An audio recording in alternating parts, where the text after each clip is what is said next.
Skip Westmoreland, could you make sure, I know there's still people downstairs that are checking in. Send somebody down.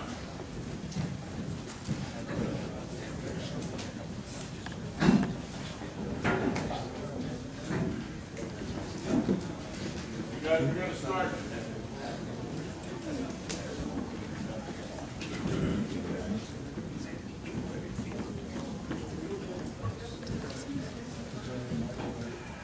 Hey, Warden Westmoreland, India Griffin here is not a member of Local 1506. She needs to switch over to the other side here.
Westmoreland, does it look like everybody's here? Yeah, I think we're in.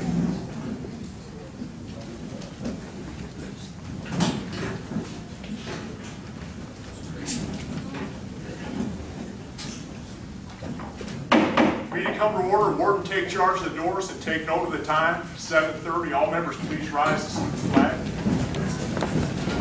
I pledge allegiance to the flag of the United States of America and to the republic for which it stands, one nation, under God, indivisible, with liberty and justice for all.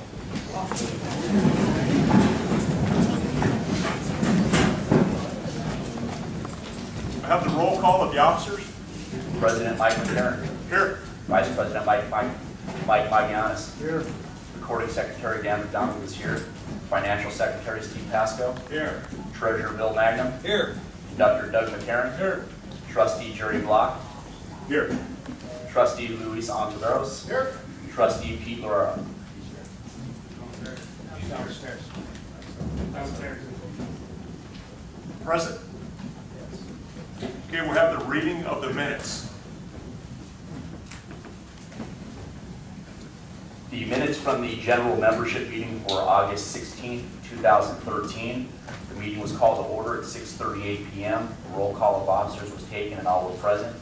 Minutes from the July 19, 2013 membership meeting were read. Minutes of the August 16, 2013 executive board meeting minutes were read. President Mike McCarron questioned the executive board as to why professional security was present. The issue was discussed. The financial report for July 2013 was read and posted. Communications were read and filed. There were no reports of the officers. President Mike McCarron began making a statement regarding his removal from the position as Executive Secretary Treasurer of the Regional Council of Carpenters. Brother Bob Molesky called a point of order and made a motion to suspend Mike McCarron's report until after Mike McCarron's UBC 14D trial. The motion was seconded and carried. Trustee Jerry Block made a motion to adjourn. The motion was seconded and carried, and the meeting was adjourned. The minutes from the executive board meeting for September 20th, 2013. The meeting was called to order at 6 p.m. A roll call of officers was taken and all were present except the following: President Mike McCarron, who was 20 minutes late.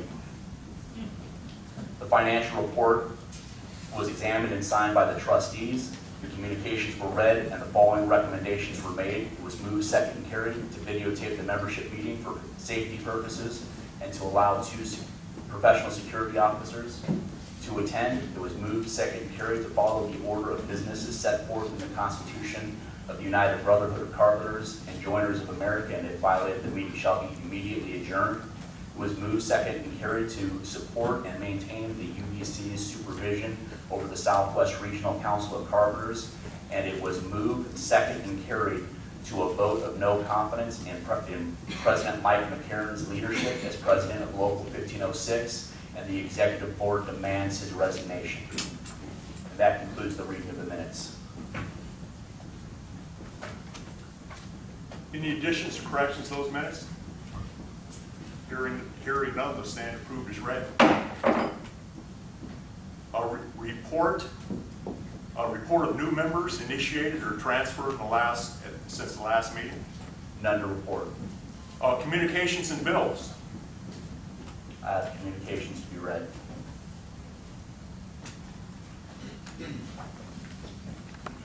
I want to ask the membership to bear with me. This is a lengthy communication that came from Supervisor Mike Draper regarding the upcoming supervision hearing to be held at the ITC.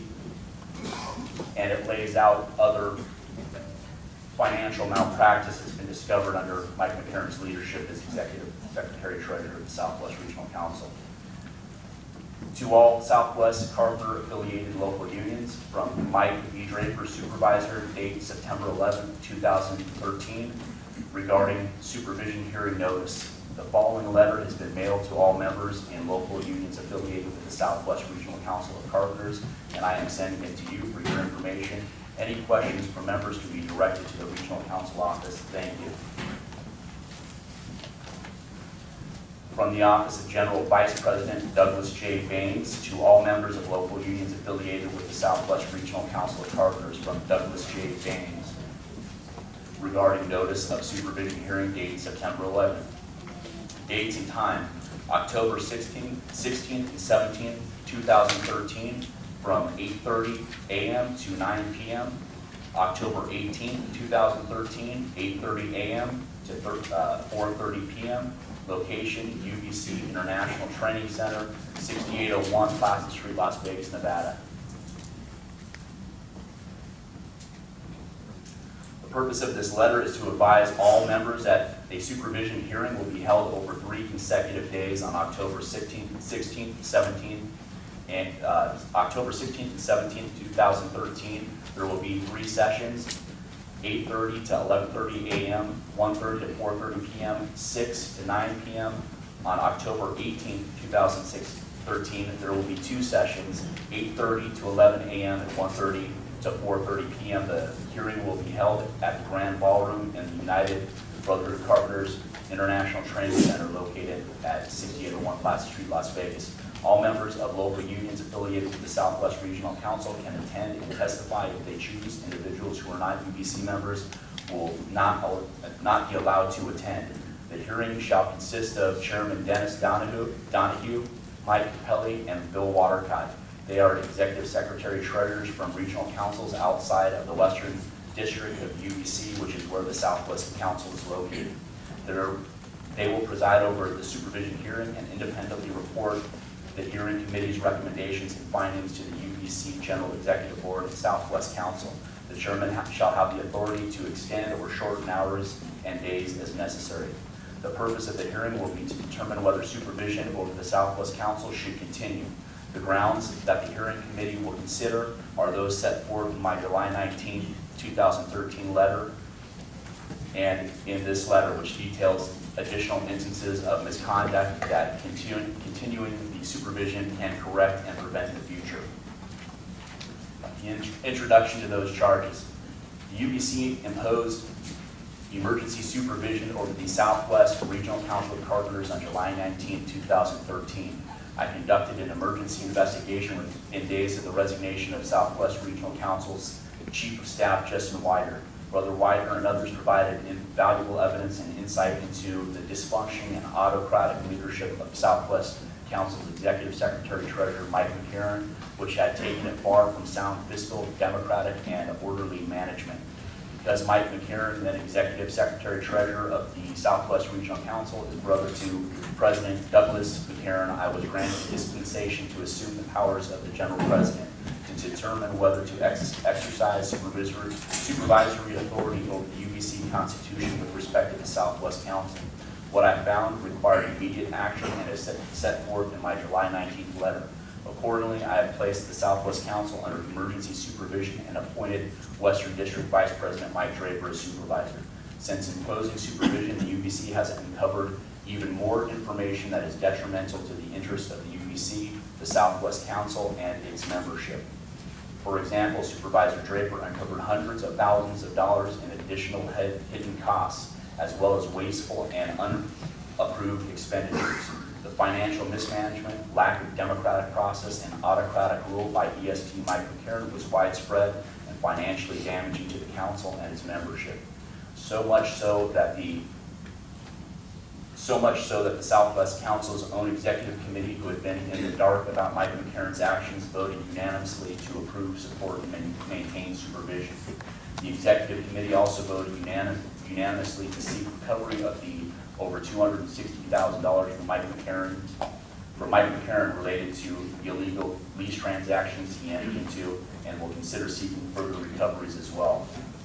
Section 2, financial malpractice and irregularities. Lines of credit to company, council, collateral. EST Mike McCarron unilaterally pledged millions of dollars to the Southwest Council's assets in form of certificates of deposit to provide collateral for lines of credit extended by the bank to the following contractors: Santa Clarita Interiors, Best Interiors, Garner Morrison, and Town Construction. Without these pledged CDs, the banks would not have given contractors lines of credit. The total amount currently pledged is almost $3 million. Currently, there remain extensions of collateral of $2.2 million to Best Interiors, $400,000 to Garner Morrison, $300,000 to Town Construction. The purpose of these extensions of collateral remain unclear, but with the extension of collateral to Town Construction, we learned that one of the owners used the line of credit to pay off his private airline hangar debt, fund his divorce settlement, and to purchase his father's interest in the company. This violates the objects set forth in the bylaws because the purpose of the financial assistance had nothing to do with serving the interests of the members. And none of these collateral transactions did the Southwest Council properly document or obtain security from the contractor. The Southwest Council also pledged $200,000 to Santa Clarita Interiors. This amount has been totally lost. After the contractor defaulted on its line of credit, the bank seized the entire pledged CD. The contractor then declared bankruptcy. Without any proper documentation or security from the contractor, the Southwest Council has no recourse to recover on its $200,000 loss. In each of these significant financial transactions, EST Mike McCarron acted without the advice of financial advisor and against the advice of the Southwest attorneys. For instance, based on prior financial transactions involving pledged collateral that was converted into a secured loan to John Jordan, EST McCarron knew that he should consult a financial advisor and legal counsel to properly structure the document these types of financial transactions. EST Mike McCarron's failure to disclose such transactions or seek approval from the Southwest Council's Executive Committee and failure to disclose or adequately disclose transactions to the trustees, to the Southwest Council's trustees violated the Southwest Council's bylaws. All council business is to be supervised by the Executive Committee, and all council funds are to be supervised by the trustees. Not only did EST Mike McCarron violate the council's bylaws in expending its assets, he also violated Section 501 of the Labor Management Reporting Disclosure Act, which requires, among other duties, union officials to expend union assets in conformity with its bylaws. Also, with respect to Best Interiors' extension of credit, the EST affirmatively represented and directed others to misrepresent to the bank that the Executive Committee had approved the transactions. This was false. The Executive Committee had no knowledge of the Best Interior transactions. Section B, Southwest Council EST fails to provide receipts or adequate documentation for credit card expenses. The Southwest Council has given credit cards to certain officers and employees to protect against improper credit card use. The Southwest Council policies and practices require its officers and employees to submit credit card receipts for all job-related expenses or provide a loss receipt form explaining the charge. These policies and practices were violated.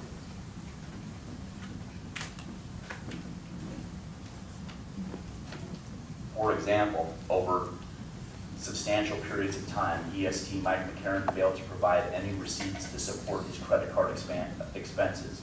For instance, fiscal years ending June 30th, 2010 and 13, EST Mike McCarron provided absolutely no receipts to back up his credit card expenses. EST McCarron also provided no loss receipt forms covering this period. The amounts paid by the Southwest Regional Council without receipts for these periods exceeded $115,000. While EST McCarron did provide some credit card receipts in other years, the receipts were routinely incomplete. For instance, EST McCarron failed to provide receipts in fiscal years ending June 30, 2012 for 30% of the credit card charges, which total over $15,000, and in fiscal year ending June 30, 2011 for 34% of credit card charges, which total over $17,000. Without receipts, the council has no way to verify whether any of these credit card purchases were proper. Section C, no investment real estate advisor or manager. Fiscal year ending June 30th, 2012, the Southwest Council had almost $250 million in assets, including over $95 million in marketable securities and over $125 million in real estate holdings. Because EST Mike McCarron did not want anyone questioning his unilateral handling of Southwest Council's investments and assets, he refused to employ investment professionals to monitor or advise the council on how to prudently manage these substantial holdings. EST Mike McCarron had no special training or expertise in managing or investing these amounts or types of assets. EST Mike McCarron also kept the council's executive committee and trustees in the dark about how he monitored, invested, and managed these substantial financial assets. Council engages in numerous prohibited transactions with the Southwest Carpenter Training Trust. Over the years, the Southwest Council would lease existing and/or build new training facilities to lease to the training trust. EST Mike McCarron would unilaterally decide which rents the Southwest Council would charge the training fund, and for the majority of properties leased to the training trust, overcharged rents. This violates ERISA because EST Mike McCarron refused to believe the two independent appraisals, a third review, and then a fourth review was obtained, all confirming the Southwest had overcharged rents. Consequently, the Southwest Council was forced to repay over $5 million in overcharged rents and interest. In none of these transactions did EST Mike McCarron disclose to or seek formal approval from the Southwest Council's Executive Committee. In none of these lease transactions did Southwest Council's EST disclose to or seek approval from the Southwest Council's trustees. These failures violated the Southwest Council's bylaws. All of council business is to be supervised by the Executive Committee, and all council properties are to be supervised by the trustees. EST was also required to present all bills to the Southwest Council's trustees for investigation before payment. However, when EST Mike McCarron received the training fund trust bills for over $5 million, he did not submit them to the trustees for investigation. Instead, he unilaterally and immediately sent them 2 checks for the entire amount billed, and then finally notified the Southwest Council's Executive Committee. And then when he finally notified the Southwest Council's Executive Committee, he failed to disclose that interest had been paid. This violates the Southwest Council's bylaws and also violates Section 501 of the LMRDA. Improper personnel practices, vacation policy, payouts. At the beginning of each year, EST Mike McCarron front-loaded all front-loaded all staff with 3 weeks vacation before any days were actually worked. An employee could take 3 weeks of vacation in February, and if let go in March, that employee would have already used their entire year's worth of vacation before actually having earned it. This does not make sense, nor have we been able to ascertain any proper justification for this practice. In addition, Southwest Council policy allows for an accrual of 3 weeks vacation only. This policy, however, was never followed or enforced by EST Mike McCarron.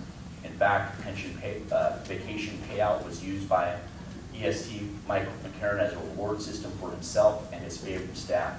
For instance, in 2011, EST Mike McCarron took 70 hours of vacation and still received at the end of the year a vacation payout for 90 hours of supposedly unused vacation time.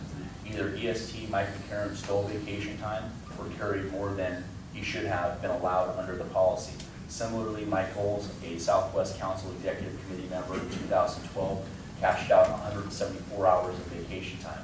Either Mike Bowles stole vacation time or carried more than he should have been allowed. Further, the ability to cash out one's vacation time was not given to all staff, but rather only a limited number handpicked by EST Mike McCarron. New hire raise within days before the UPC imposed emergency supervision over the Southwest Council. EST Mike McCarron hired retired staff member Ken Moloch at $115,442 per year.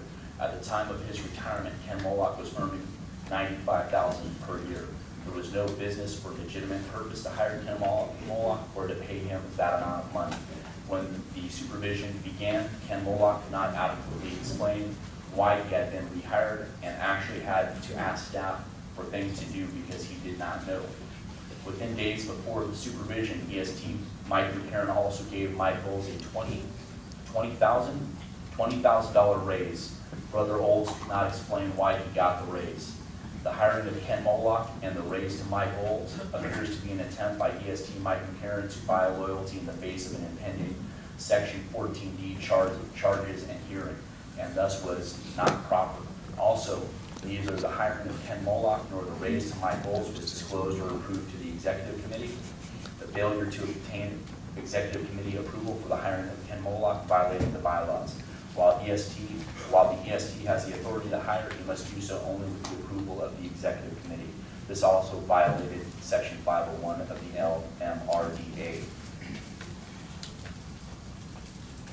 Lack of documentation, procedures for the work preservation program. Each year, the Southwest Council provides millions of dollars in work preservation to its signatory contractors. EST Mike McCarron managed much of this program on an ad hoc basis with little to no supporting documentation or explanation. For instance, when the supervision began, it was discovered that EST Mike McCarron had given market recovery to a contractor in Denver in the form of a payment by the Southwest Council for all fringe benefits on the job. Within just a few months, the amounts owed quickly escalated to over $300,000. And because the Southwest Council had not paid anything, it was being threatened with a collection action.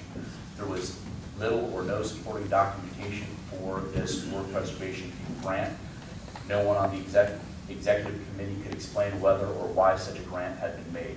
Long-term parking in Phoenix, Las Vegas, and Denver airports, and the building of the Denver garage. For the convenience of EST Mike McCarron and Larry O'Brien, a staff member for the Southwest Council, the EST purchased 3 vehicles to be permanently stationed at the Denver, Phoenix, and Las Vegas airports. The Southwest Council not only had to pay substantial amounts of money for each of the extra vehicles, it had to pay the high airport daily parking rates. For instance, some parking costs exceeded $1,000 per stay. Looking only at the last 2 years of the most expensive stays reveals that the Southwest Council paid over $14,600 for such convenience. Also, for the convenience of EST Mike McCarron and Larry O'Brien, EST McCarron had the training trust build a $78,000 garage in Denver to store the vehicle they used. However, they rarely, if ever, used the garage because it was not close to the airport. Instead, they continued to use expensive airport parking to ensure that a vehicle was close for their arrival. Further, the Southwest Council had the training trust staff flown in and housed while they worked on the garage. Neither the expensive extra vehicle purchases or the expensive building project were ever disclosed to or approved by the Southwest Council's executive committee or trustees. This violates the Southwest Council bylaws. All council business is to be supervised by the executive committee, and all council funds are to be supervised by the trustees. Further, neither the vehicle purchases nor the training trust construction bills were ever presented to the Southwest Council trustees for investigation before payment in violation of the bylaws. These actions and omissions by EST Mike and Karen also violated Section 501 of the LMRDA. Chief of Staff carried dozens of pre-signed blank checks. At the instruction of the EST, the Southwest Council's Chief of Staff, Justin Widener, carried with them a dozen or so pre-signed blank checks. Using one of these pre-signed blank checks, EST Mike and Karen had Justin hand fill out one on the same day he received the bill from the training trust to pay the almost $5 million overcharge rent and interest. This practice presented grave financial risk to the Southwest Council. For instance, before 2012, if any of these pre-signed checks were lost or stolen, they could be negotiated by anyone for large sums of money. Without raising suspicions, after 2012, the bank was notified not to cash any checks unless first called by the council. EST Mike and Karen also kept council, executive committee, and trustees in the dark about these checks. Monthly, Section J, monthly flower bills. Every month on special occasions, the EST would direct that flowers be delivered to the Southwest Council's Los Angeles offices and elsewhere.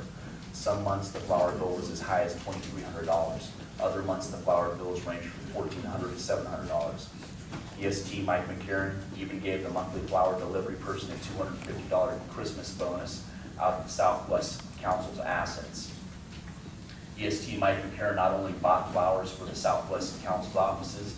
In May 2013, he personally directed that $1,300 worth of flowers be ordered and sent to his sister's house for his mother's funeral, and further directed that the cost be paid for by the regional council. These flower orders were not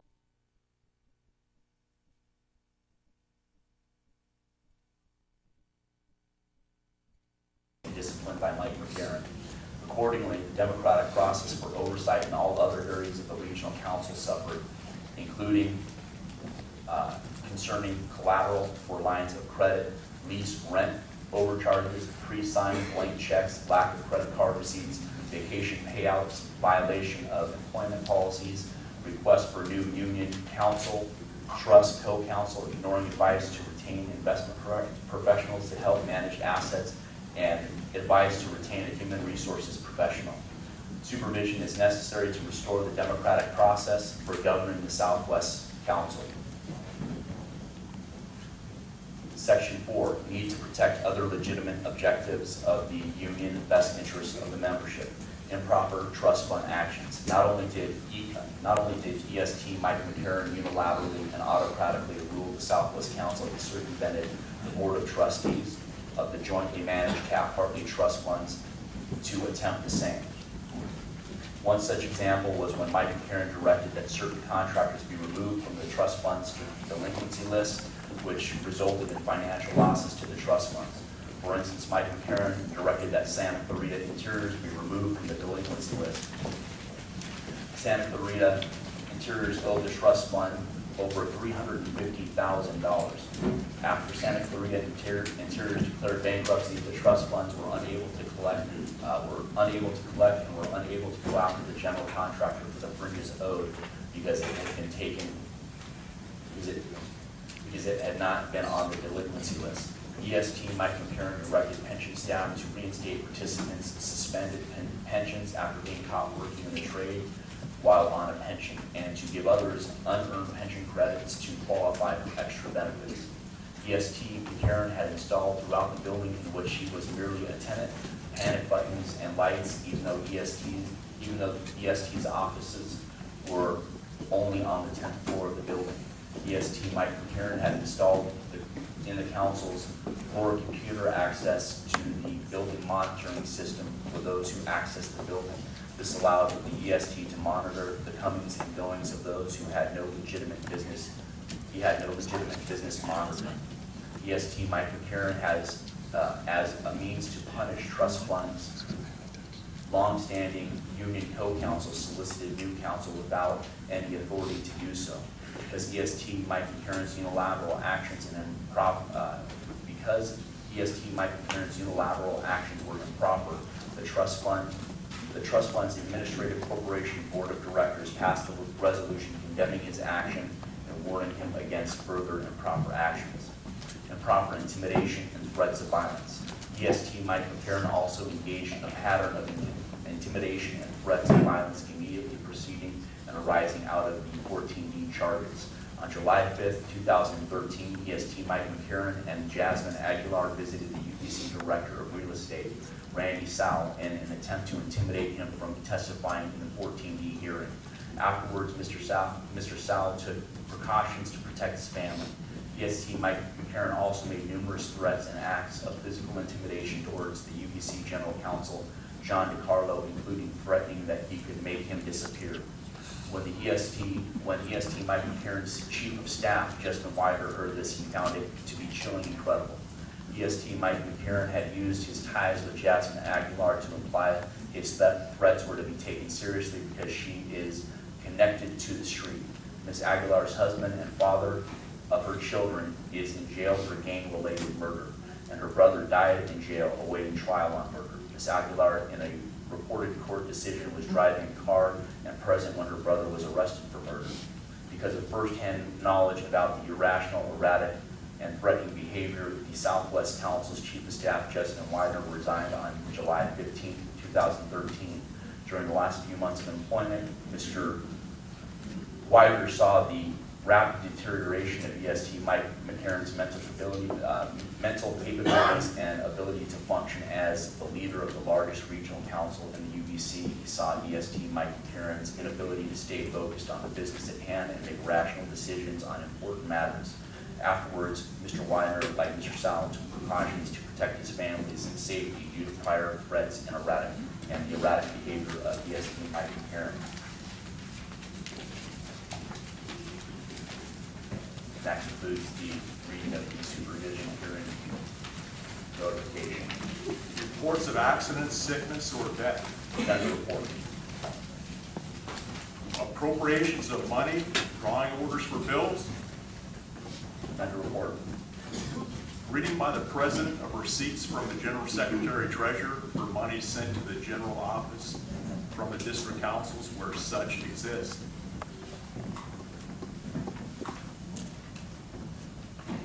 Mr. President, that's your obligation. Hey, you had the E-Board meeting without me.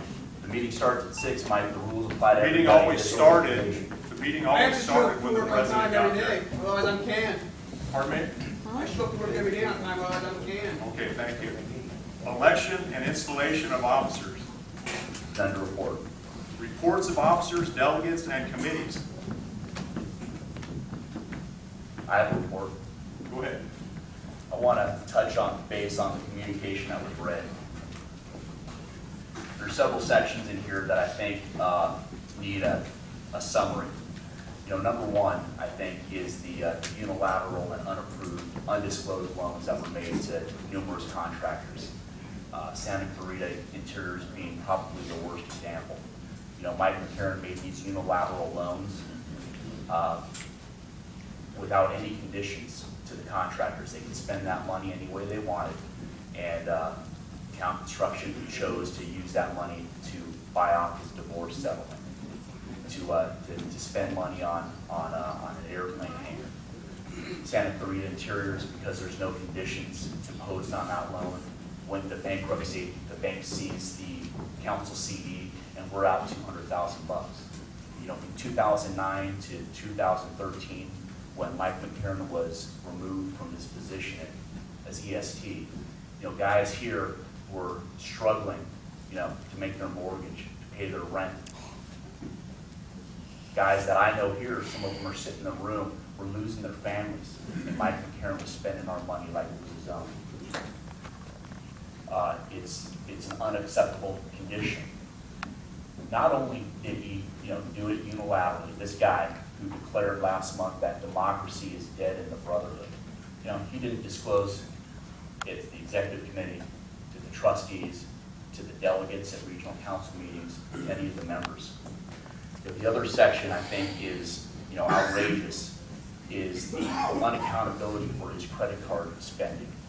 From fiscal year 2009 to 2013, he spent $154,000 on his credit card. Most of that is unaccounted for. All of the $54,000 is unaccounted for, never turned in receipts. So there's no way to know if those expenditures were proper or not. And I don't know what in the hell you're spending that kind of money on in the first place, especially when guys are struggling. We lost our vision and dental, and this guy is spending money like it's going out of style. We lost our welding program, and this guy is just giving this stuff away without any accountability, without any oversight. It's shameful. It's embarrassing. I put my trust in Mike McCarron. All of us here put our trust into Mike, and he violated that trust in the worst way. Put us in a position that could break our union, And rather than standing up and being a man and saying, "Hey, man, I made some mistakes, and I'm gonna answer to him," he doesn't do that. I had a report from Supervisor Mike Draper about his 14D trial that took place a couple of weeks ago. And in that trial, Mike McCarron made an opening statement, made a closing statement, not under oath. In his opening statement, he blamed his big brother, saying it's a personal blood feud. In his closing statement, he blamed Justin Widener, his chief of staff. He called him I think, insignificant little man, sloppy little man, who lost all his credit card receipts apparently. But he didn't have the balls to stand up, take an oath, and answer to these charges. And Mike, it's time to pay the piper and explain to these members. Well, you're the man, Dan. I guess you got a bigger set of balls than I do. If I do something wrong, Mike, I'll admit to those charges. Well, I'll tell you what, Dan, I've done nothing wrong. I'm proud of my accomplishments. Oh. Dan, nowhere in this does it say allegations. Mike, there's statements of facts, documentation that I've got right here from the regional council controller. Are you kidding me, Mike? Dan, let's get louder. You can be louder than Mike Draper, can't you? Come on. I'm saying, there's documentation. Are you done? Yeah, I had documentation at my trial. None of which was submitted under oath. Can I talk? Can I talk now? Okay. Listen, there was witness tampering at this proceeding. Okay? Yeah. Yeah. Okay, wait a minute. So does Dan. You can say anything I you second want. that. So does Danny. I'm not that.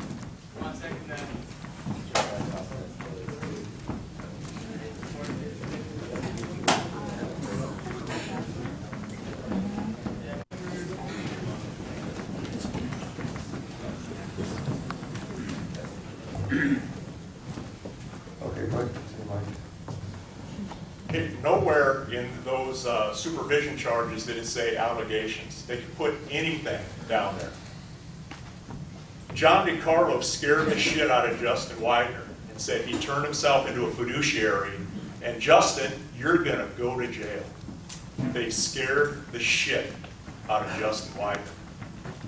Justin Widener, I believe it was Monday the 15th, he called me and said he's resigning, that he went to work for Doug as Doug's assistant chief of staff. Okay? So one day he's working for me, the next day he's working for Doug. Okay? The guy's nervous. He says, Mike, I think they're going to kangaroo you, they're going to kick you out, but I think you'll be back. I love you, Mike, but hey, I got to think of my family. These are all trumped up charges. They're bullshit. Like I said, Why don't you say that under oath, Mike? I am proud of my accomplishments. Dan McDonald was involved in witness tampering. Called one of my witnesses and said, "Hey, I wouldn't say anything good about Mike McCarron." Okay, true statement. Also at my trial, Exhibit 45 was a doctored email So they could do everything in this microcosm here. But this is Doug McCarron's union, okay? But this is a small little bubble, but there's outside of this where I'll be vindicated. We're talking about that loan to John Jory Corporation. Doug McCarron made that loan through the International. $500,000 unsecured, okay? He rolled it over onto me about a year and a half ago and said, you were responsible for this. Then we got it collateralized. One of the reasons for the loans, Best Interiors or SCI, when we would go after a contractor, we'd beat the living dog shit out of him. The guy's got no air in his lungs. He needs to survive. He needs a line of credit. No one would give him a line of credit. We did. General President Doug McCarron, in conversations with me, said, Mike, even if we get zero of that money back, that it paid off 100-fold. And he was right. It was true. I fell out of favor with this man right here, okay? And it's regarding his girlfriend, Sandy Maloney, which he gave a $66,000 increase to and a company car, and she's working in my building. And I said, hey, Doug, that's wrong. And that's a true statement. True statement. Those loans with the JATC, not loans, but those rental agreements, a lot of them that I had inherited from my brother, Doug McCarron. Go ahead and laugh. Go ahead and laugh, Doug. You can laugh here all you want. You know the story. You know the truth. Hey, you're tapping here. It looks like you're a little nervous. Yeah, I got something I want to say. Go ahead. Can I have the floor here? Look, I'll tell you this. That's not true about John Jory. It wasn't an international loan on John Jory. You know it, okay? And all your credit card receipts, where are they? Justin Wider's got it, Doug. Oh, okay. Justin Yeah. Wider's got it. All right. That's Yep. what. There was no testimony of that at the trial. Did you bring Justin Wider up? Did you testify at the trial, Mike? No, I didn't. You bring up 10 witnesses. Hey, And- you know what, Doug? and- Who has the floor here? Well, you said I could have the floor, okay? Well, hey, is it going to be a debate? And How are we going to do it? if we want to talk about girlfriends, we can talk about girlfriends. Sandy Maloney's not my girlfriend. We went up to the trust fund, all right? We save $4.5 million a year at the trust fund. Family fight. Not money. Family So- fight. So look, hey, why didn't you visit your mother when she was dying in the hospital? Because she broke her hip, Hey, Mike. broke her. I don't Hey, believe Mike. this is. You didn't even visit your mother. I don't believe Mike, this is. let's some order. Mike, let's have some order, please. Mike, Order on the floor. point of order. Mike, It's what it's all about. It's about a fucking family squabble. That's what it's all hey, about. Mike, hey, It's about an abuse of power. That's what it is. Right, by Mike, we're international unilaterally spending our funds. I mean, come on, let's get back to This business power here. is right here, okay? Yeah, it's standing right here. The executive committee was never notified of any of those loans at all. That's bullshit. That's the truth. There's a couple executive committee members here that can tell you the same thing. They all testified. The executive committee of the regional council went on record to go against you and have the international in there as the Absolutely. supervision. Once Mike Draper, when he met with my executive committee, the first thing out of his mouth, and it's in the minutes, was, I fired Mike Oles and removed him from the executive committee. Now I want to take a vote to continue the supervision. He scared the shit out of everybody. Every agent and organizer in this room is afraid of losing their job. Okay? This is a cross between the Nazi Gestapo and the Mafia. Go ahead and laugh, Dan. That's what it is. What I said before, democracy in this brotherhood is dead, and this is the man that killed it. Everybody knows it. Everybody knows it. Okay, let me say something. You know, look, I'm going to tell you something. You know, Mike said this is a little microcosm here, and this will be, you know, will be brought out in the courts, and it will. And then we'll see what happens. But I'm going to tell you something. The integrity of the international going in there, there's no question about it. There's no question about those loans, of what happened with those loans. The trustees, the management trustees understood it, and they sent you a letter about it, and you did nothing about the letter. So the $5 million in loans, the $260,000 in interest that the district council paid, it's got to be taken back. There's no question about that. Now, when it comes right down, this is all going to come out in the water. We had a trial up there. We'll let that trial committee decide whether Mike's innocent or guilty. We don't know what that verdict's going to be. If Mike wants to run to federal court, he can do that, and the courts will decide who's right and who's wrong, and that's what's going to happen here. Plain and simple. But there's all kinds of, that thing that Danny read, the people that went in there and did that have got a lot of integrity. Now the receipts aren't there. Where are the receipts? Justin Wheeler, he could have brought Justin and asked him that on the record. He didn't ask him that. He could have called him as a witness. He could have, when at the trial, he didn't testify. He could have got on, and he could have testified and said, I gave those to Justin Wheeler. He didn't do that. He didn't testify. Everybody that was at that trial, his witnesses, they were character witnesses. They didn't say anything that had anything to do with the $5 million loans. What you're seeing here is a bunch of subterfuge. There's no question about it. And we're going to find out what happened. There's no question about it.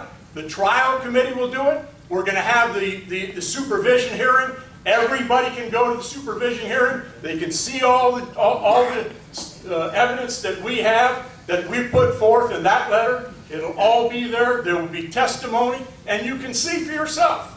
That's what's going to happen here. Okay? So, I mean, that's really all I've got to say. But listen, you are the fiduciary as the secretary-treasurer of that council. You've got a right to go. Everything you do to the general executive, to your executive board, that was not done.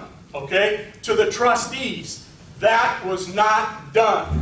Credit card receipts, $115,000, man. Uncalled for. So that was all on the record. There's a trial. It was held. We'll find out what the panel says. You are all invited. All of Doug's cronies. You're all. If they don't rule in his way, they're fired. They're down the road. I asked people to testify on my behalf, and they said, Mike, are you nuts? If I go up there, I'm done. Doug or Draper is going to fire me, and my career is over.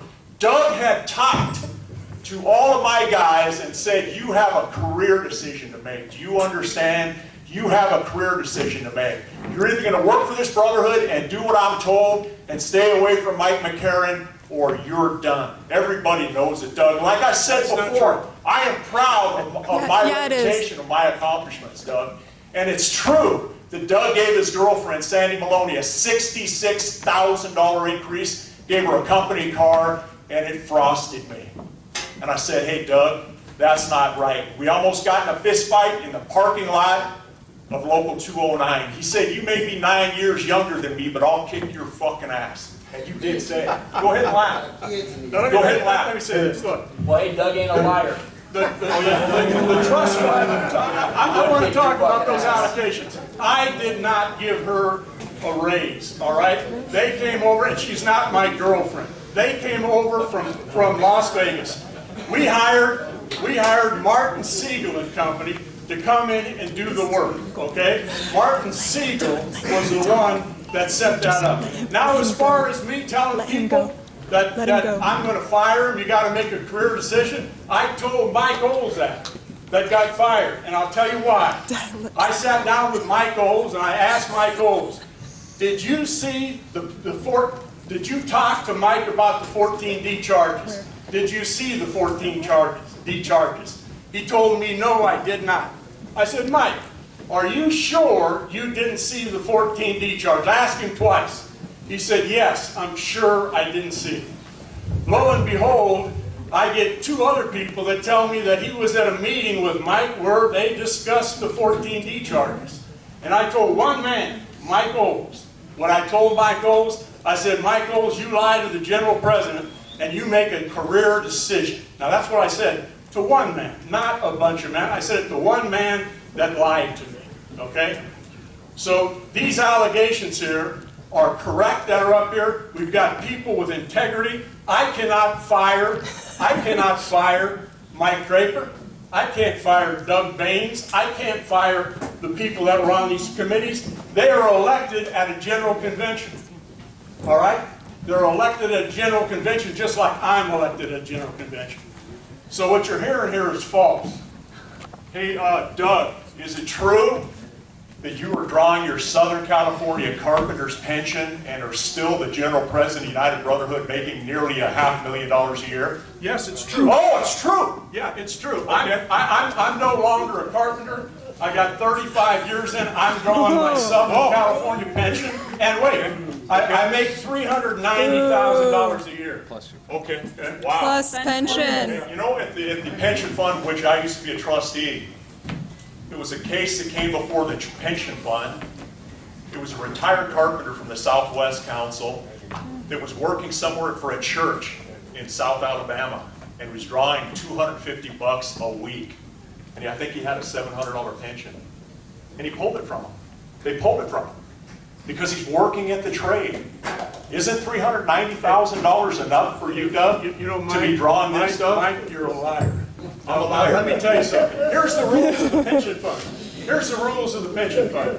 If you're a carpenter, and you're working within the Southern California area, you can't draw your pension, okay?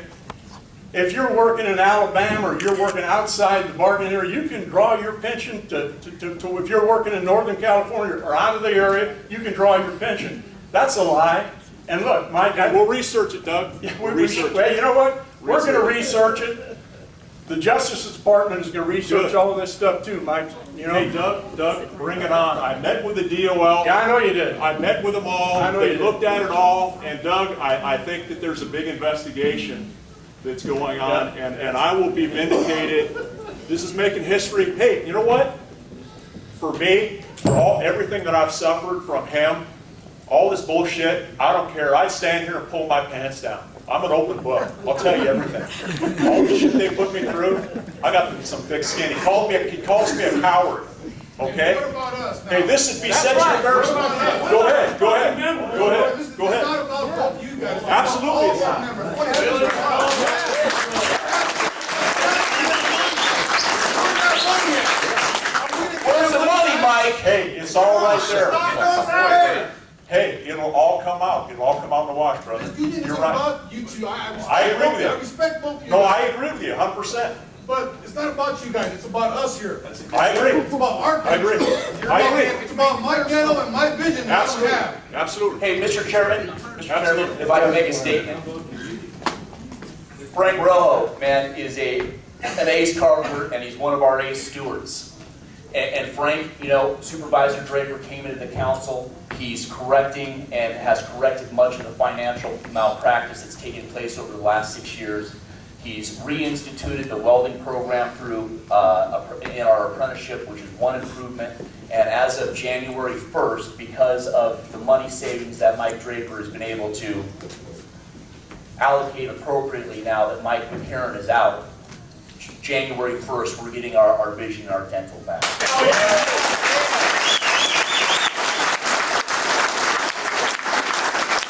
we needed this a long time ago. That's why we demanded Mike McCarron's resignation as president of this local, and we demand that you do it now, Mike. Resign, buddy. It's over. Second that. I second that. Hey, you know what? That has no bearing who seconds it, who fifths it, who fourths it. Mike McCarron's not going to resign. How's that? Okay? Okay, Mike, you can finish that meeting off, Mr. Chairman. Okay, Mike. All right. Anything for the good of the order? Kenny, good of the order? Yes, you may. Yeah, can you come up here, please? Hey, Mike, can you throw me water there? Sure.